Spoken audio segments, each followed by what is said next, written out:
existirmos, a que será? Hoje eu apresentarei para vocês as somas de quadrados, assunto da disciplina aritmética. Ao final desta videoaula, objetivamos determinar quais números naturais podem ser escritos como a soma de dois quadrados. Inicialmente temos o seguinte teorema: seja C um número natural ímpar, então são equivalentes. Primeiro, C pode ser escrito como a soma do quadrado de dois números naturais. Esses números naturais são primos entre si e têm paridades distintas. Isso é equivalente à congruência quadrática x2 congruente a menos 1 módulo C possuir uma solução inteira, que por sua vez é equivalente ao fato de C decompor-se como um produto de números primos da forma 4k mais 1. Observe que se tivermos C igual a n ao quadrado mais m ao quadrado, em que n e m não são necessariamente primos entre si, tomando D, o MDC entre n e m, então C dividido pelo quadrado do MDC será do tipo n1 ao quadrado mais m1 ao quadrado, onde n1 e m1 são primos entre si. Para isso, basta você tomar n1 como sendo n dividido por d e m1 como sendo m dividido por d. Dessa forma, nós demonstramos que se C é uma soma de dois números naturais ao quadrado, ou esses números naturais são primos entre si, ou se não forem, C pode ser escrito como sendo D2, né, um múltiplo de uma soma de números naturais ao quadrado, primos entre si. Como uma consequência direta desse teorema, nós temos a resposta da seguinte pergunta: quais números naturais podem ser hipotenusa de triângulos retângulos? Ora, a resposta a essa pergunta reside no seguinte corolário, que é uma consequência imediata do teorema anterior. O primeiro item do corolário diz que se C é um número natural que é a hipotenusa de um triângulo pitagórico primitivo, então isso é equivalente a C só admitir divisores primos da forma 4k mais 1. Para responder esse primeiro item do corolário, observe o seguinte: sendo C a hipotenusa de um triângulo pitagórico primitivo, então nós temos que C ao quadrado pode ser escrito da forma n ao quadrado mais m ao quadrado, onde n e m são os catetos desse triângulo pitagórico primitivo.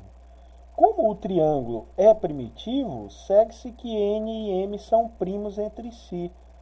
Portanto, C2 só admite divisores primos da forma 4k mais 1. Portanto, C também só admite divisores primos da forma 4k mais 1. O segundo item do nosso corolário diz que se C é a hipotenusa de um triângulo pitagórico, não necessariamente primitivo, então isso é equivalente a C ser múltiplo de primos da forma 4k mais 1.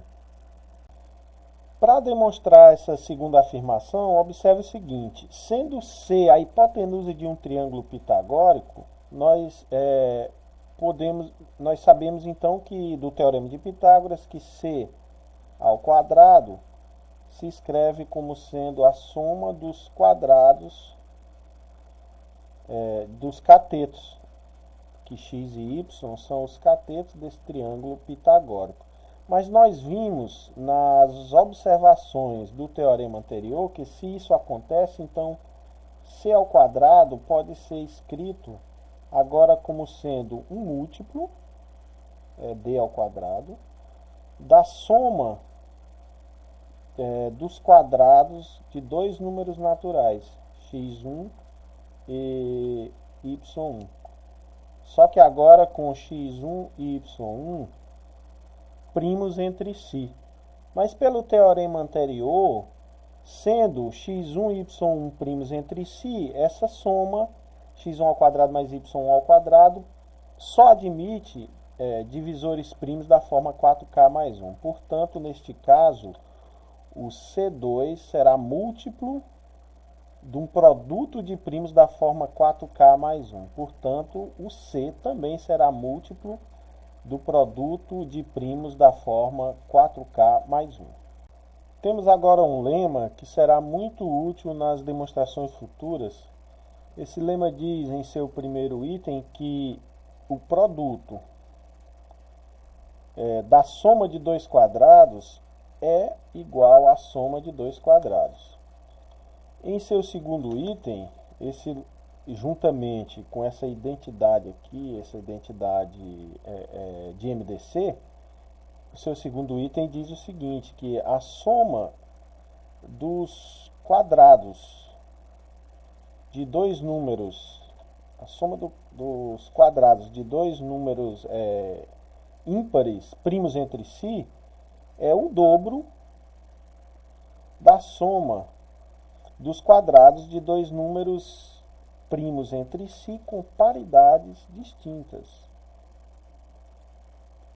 Para demonstrar esse lema, observe inicialmente que as identidades, tanto no primeiro quanto no segundo item do lema, são verificadas através de um cálculo direto. Já quanto à identidade aqui no MDC, nós temos o seguinte: o MDC entre 2A mais 1 e 2B mais 1 é igual ao MDC entre 2A mais 1 e a diferença 2B mais 1 menos 2A mais 1. Portanto, é igual ao MDC entre 2A mais 1 e 2B menos 2A. Colocando aqui 2 em evidência, nós temos então a identidade, nós temos então que esse MDC é igual ao MDC entre 2A mais 1 e B menos A. Observe que nós cancelamos o 2 porque o 2 é primo com 2A mais 1, já que 2A mais 1 é ímpar. Portanto, isso é igual ao MDC entre 2A mais 1 mais B menos A e B menos A. Efetuando esse cálculo aqui, nós temos então que o MDC entre 2A mais 1 e 2B mais 1 é igual ao MDC entre A mais B mais 1 e B menos 1, conforme queríamos demonstrar. Como consequência do lema anterior e do teorema anterior, nós temos o seguinte corolário: todo divisor de um número da forma x2 mais y2, x e y primos entre si, ou é da forma 4k mais 1, ou é da forma 2 vezes 4k mais 1. Bom, para demonstrar esse corolário, nós primeiro observamos o seguinte: se x e y tiverem paridades distintas, então do item 3 do teorema anterior, nós temos que os divisores desse número, x2 mais y2, serão da forma 4k mais 1. Agora, se x e y têm paridades iguais, então eles têm que serem ímpares, porque o MDC entre eles é 1. Se eles fossem pares, esse MDC seria no mínimo 2. Nesse caso, pelo lema anterior, nós podemos então escrever esse número x2 mais y2 como sendo 2 vezes a soma dos quadrados de dois números naturais com paridades distintas e primos entre si. Portanto, o resultado segue-se do caso anterior.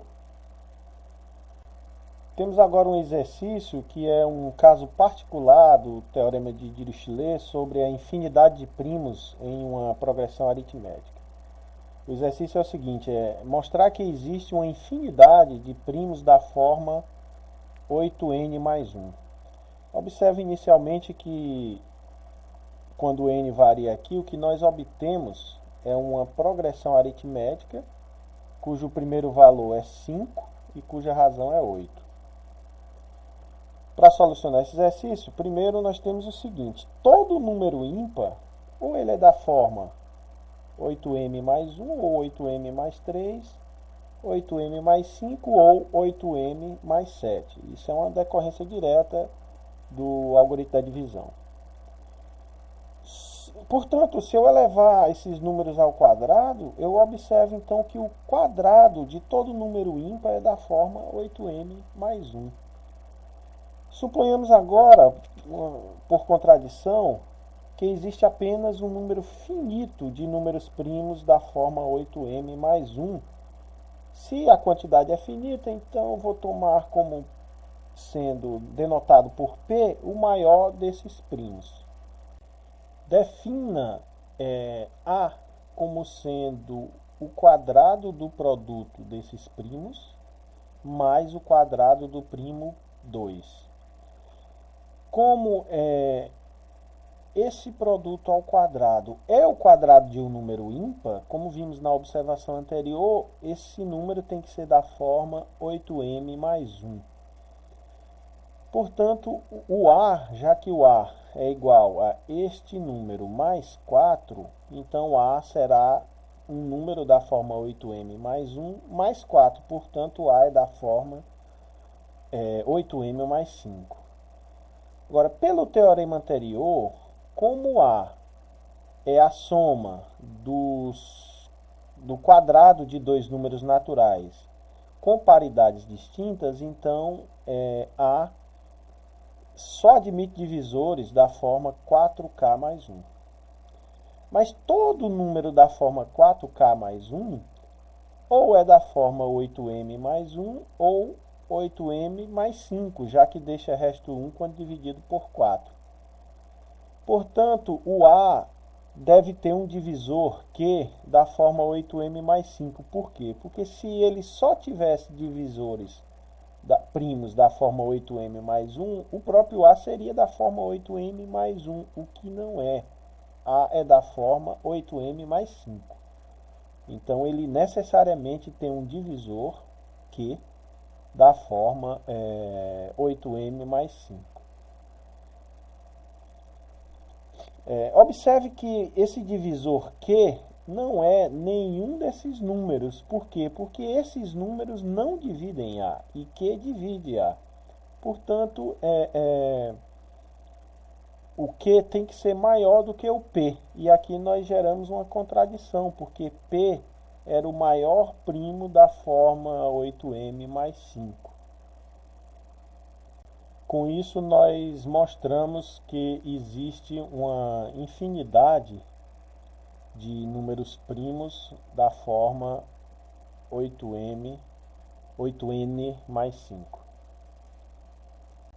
É isso aí, meus amigos. A nossa videoaula termina por aqui.